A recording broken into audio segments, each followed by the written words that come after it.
Hey guys, it's Kathy and welcome back to the channel. Today I want to chat with you guys about ways to have hard emotional conversations with your children. All right, guys, so before we get into that, I want to say hello and welcome. If this is your first time stopping by, my name's Kathy. I'm a homeschool mama of two little girls, and I love all things homeschool, motherhood, lifestyle, and some fun DIYs sprinkled all up in there. So if you love that kind of content, then please like this video, subscribe to the channel, and turn on the notification bell because I post new videos every Tuesday, Thursday, and Saturday. So guys, this is hard, right? This is some of the hard stuff that motherhood is all about. Like, comes a time when you have to have some hard conversations with your children. Let me just preface this by saying I'm not a therapist. I am not a mental health coach. I am nothing like that. I've been to a therapist, but other than that, I have no ties to therapy. However, I am a mom of an 8-year-old, and I've recently had to have these conversations with her. And I just want to share my journey along with you guys. And I would love to hear what you are doing as well. We all know things are going on. There are a lot of hard things going on in the world right now. And our children, they pick up on it. They know something is going on and they want to know about it, and they should know about it. So this actually started because of a conversation that I had with my 8-year-old. We all know the world is crazy right now, and I personally don't watch the news. I just let my mom tell me what's going on, and if it's something I want to know about, then I'll look into it. Other than that, I don't worry about it. But my husband was actually watching TV upstairs, and she happened to walk up and she saw footage of DC at the Capitol building, and it scared her. She didn't know what was going on, and she asked my husband, and they had a conversation about that, and I had no idea even any of this was going on. And then later on, she said to me, she told me about it. She said, "Hey mom, Daddy was watching the news and I saw all this going on." And she kind of told me what my husband, told her about it. And I was like, okay, well, you don't have to be worried about that. Because at that point, I still did not really know exactly what was going on myself, because this was live as moments were happening. And then later on that day, I was FaceTiming my mom, and we weren't even talking about this, but she was like, "Hey grandma, can I tell grandma something?" And then she repeated the same thing that she saw on the news. And then at that moment I realized, because that's now the third person that she had reached out to talk to, that it was a conversation we needed to have more of a conversation about that particular incident, because the conversation that she had with my husband, it wasn't enough for her, and the conversation that she had with me, it wasn't enough for her, to where she still felt she wanted to talk to someone else about it. So I had to figure out, okay, what am I going to say to her? How am I going to talk to her about this without building up any bias? I want her to have knowledge so that she can make her own choices, and she has a base to make those choices off of. So it took me a moment to kind of like, okay, gather my thoughts, and we talked about it.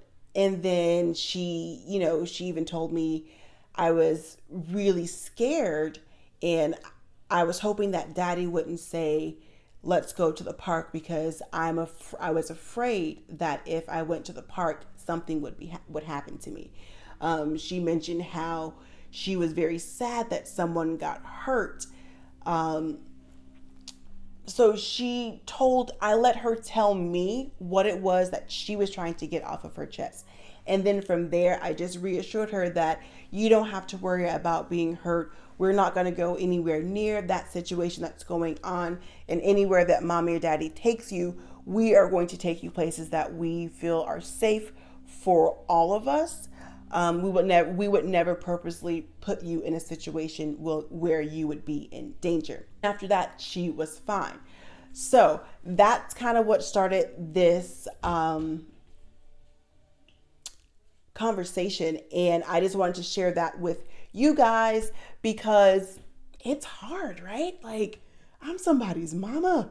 I have to, like, help people. I have to grow people. I have to build things in them.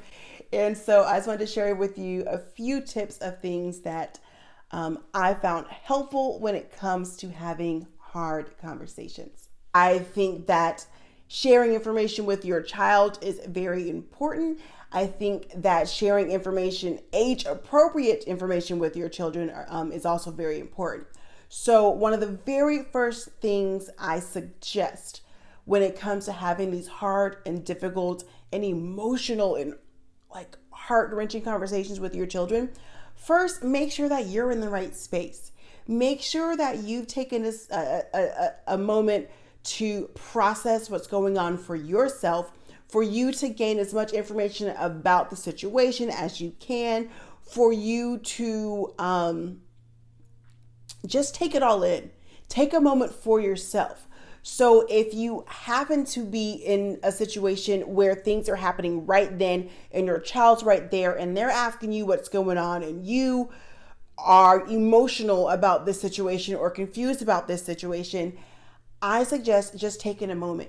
And even if you were to say to your child, hey, you know what, I will be more than happy to explain to you everything that's going on and we will talk about this, but let mama have a few minutes to just figure things out.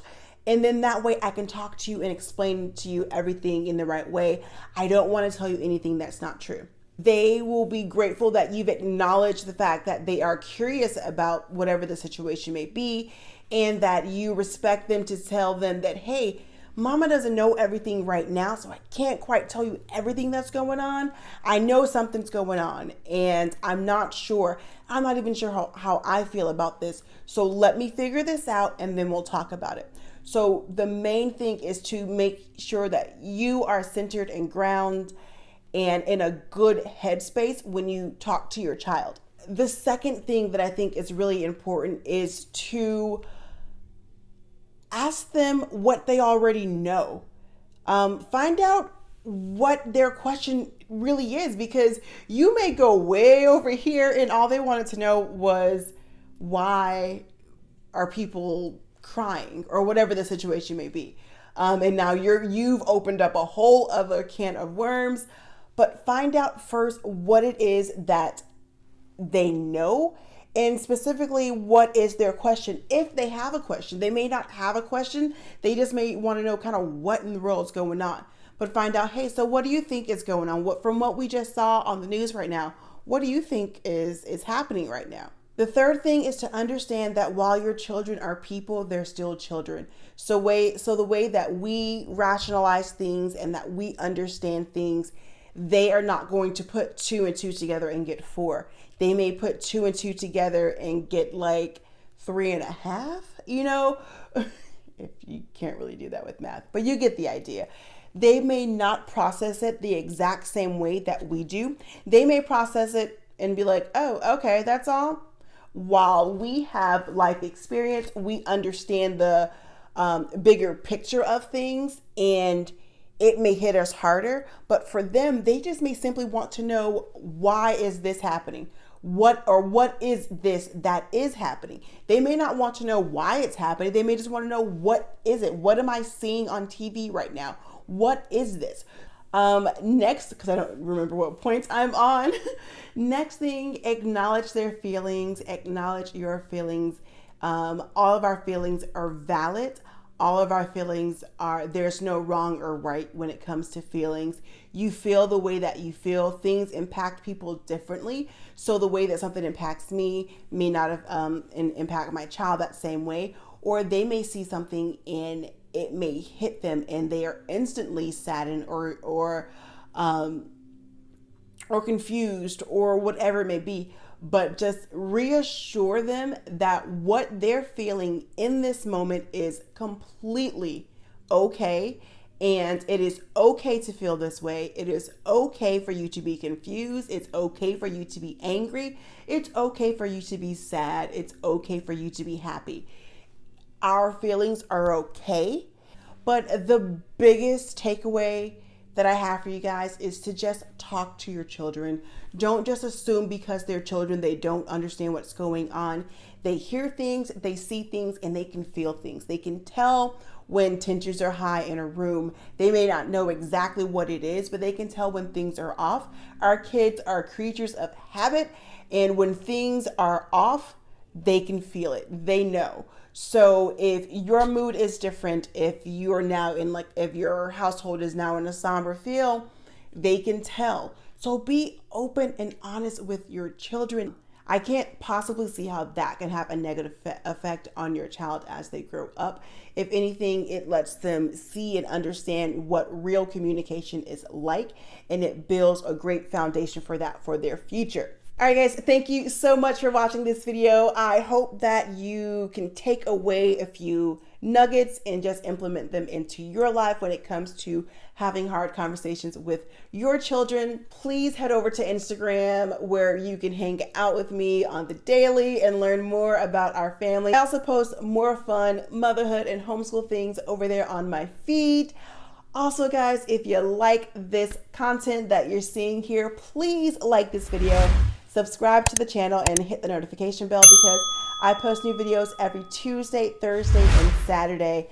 I would love for you to comment below with any tips that you also have, any things that is working for you when it comes to talking to your kids about hard situations, and I look forward to chatting with you guys. I'll talk to you guys in a couple of days. Bye.